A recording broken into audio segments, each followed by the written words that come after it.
Vamos a calcular la sombra y penumbra en una esfera bajo dos puntos de luz. Entonces dibujamos, por ejemplo, la esfera aquí. Y ahora vamos a hacer un foco de luz de un lateral. Entonces hacemos un cono circunscrito, tangente a la esfera.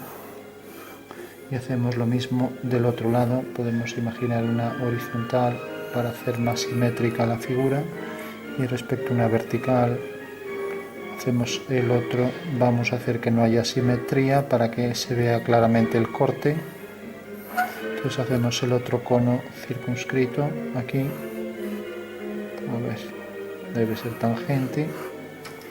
Bueno, y ahora tenemos que la sombra que provoca aquí este cono de luz, pues será aquí una curva que, para hacerla, cogeremos la plantilla de elipses.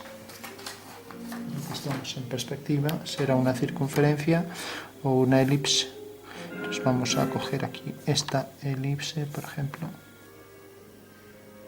y la sombra de ese cono, estamos con este, será esta, por ejemplo.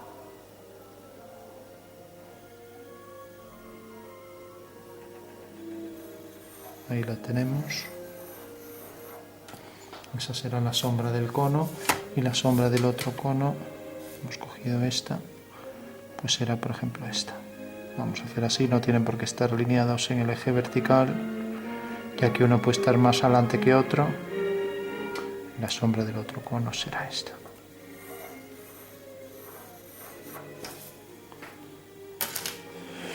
Bueno, y ahora tenemos aquí, sí que tenemos que hilar más fino.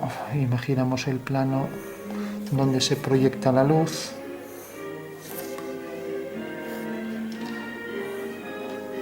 Bueno, ese es el plano, esta es la esfera, y ahora nos ponemos así para verlo más claro, en una posición oblicua, y ahora en los puntos de contacto, de tangencia, hacemos aquí la elipse. Recordamos, para ser precisos, cuando tenemos una circunferencia, si queremos calcular el punto de tangencia desde un punto exterior, V, cojo el punto medio, hago una circunferencia que pase por esos dos puntos. Por ejemplo, podría ser esta, y esa circunferencia corta en este punto, y será el punto donde el cono es tangente a la esfera. En este caso se proyecta según esa circunferencia, y el cálculo será igual, ¿no? Bueno, una vez que tenemos esto, pues entonces, si sabemos los puntos de tangencia, que realmente va a ser una línea que es ortogonal, porque la tangente y el radio desde el centro es ortogonal a esa tangente en el punto de tangencia, ¿no? Entonces aquí podríamos hacerla perpendicular, y aquí en esta línea también,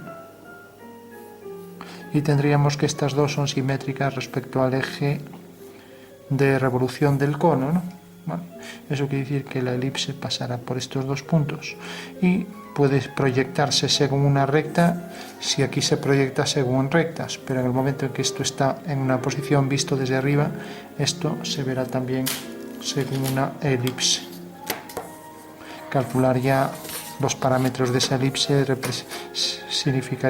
requeriría representar en perspectiva con todos los cálculos de la perspectiva. Quizás esta,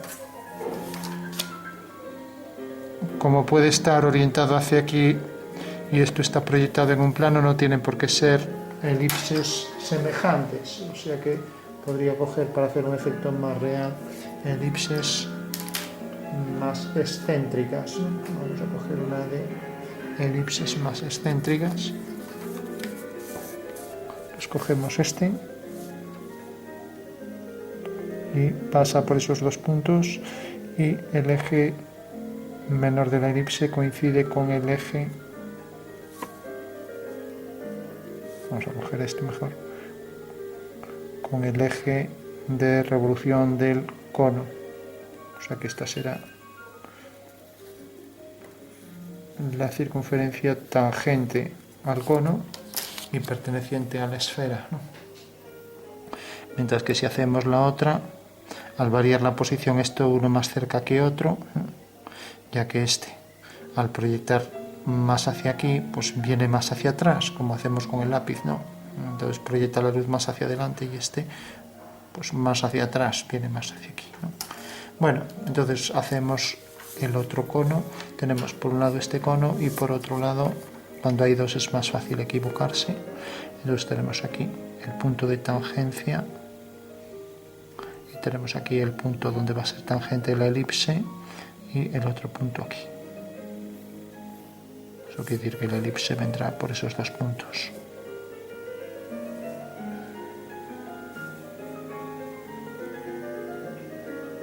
Vamos a coger, esto queda muy grande.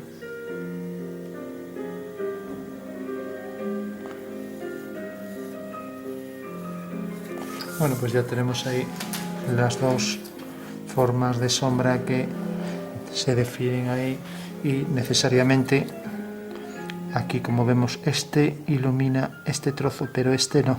Eso quiere decir que esta es zona de penumbra, o sea que esto es penumbra.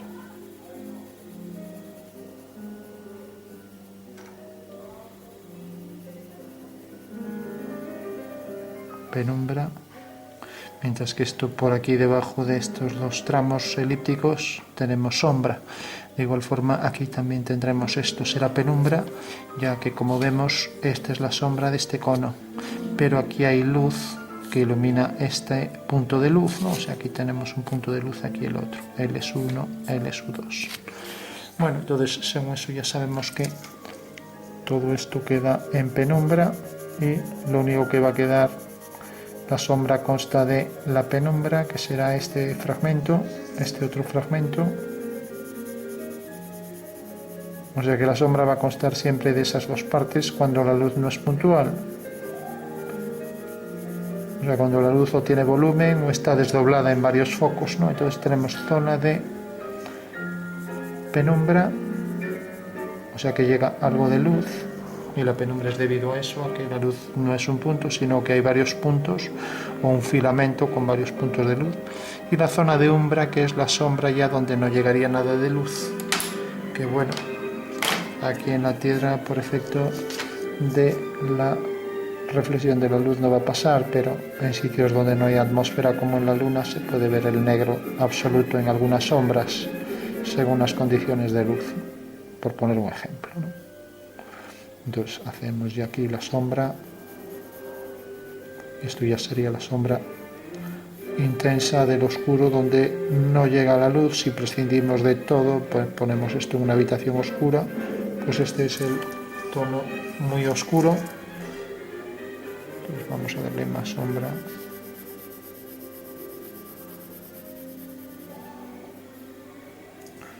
Y aquí igual.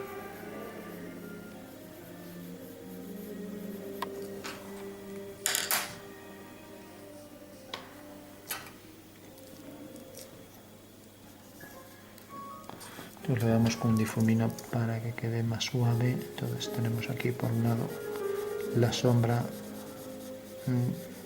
la parte de sombra que queda en penumbra porque es iluminado por un foco, lo mismo aquí. Y por último la zona de intersección de esas dos circunferencias, que es la umbra, que ya sería una sombra más intensa, intersección de esas dos elipses, igual que aquí.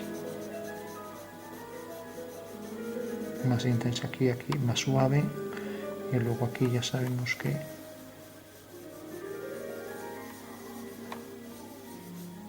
en una esfera pues habrá más luz aquí en la reflexión respecto al punto de vista, pero sabemos que aquí es el tono medio para estas dos franjas y ahí ese oscuro, ¿no?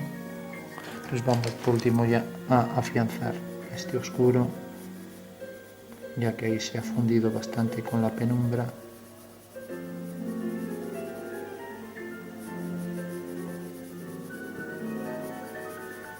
Pues vamos a dar sobre todo en la zona esta cerca de la penumbra para diferenciar bien, y lo mismo aquí.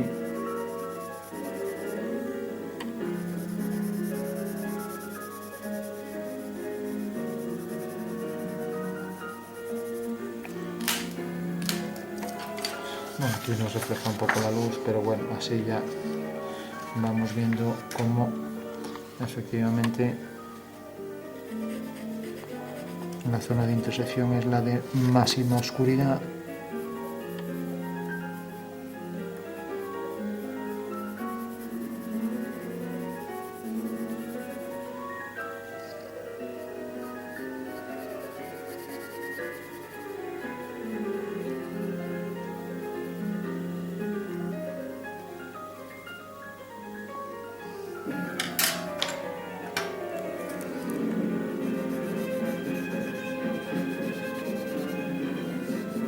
Bueno, pues eso sería la solución final.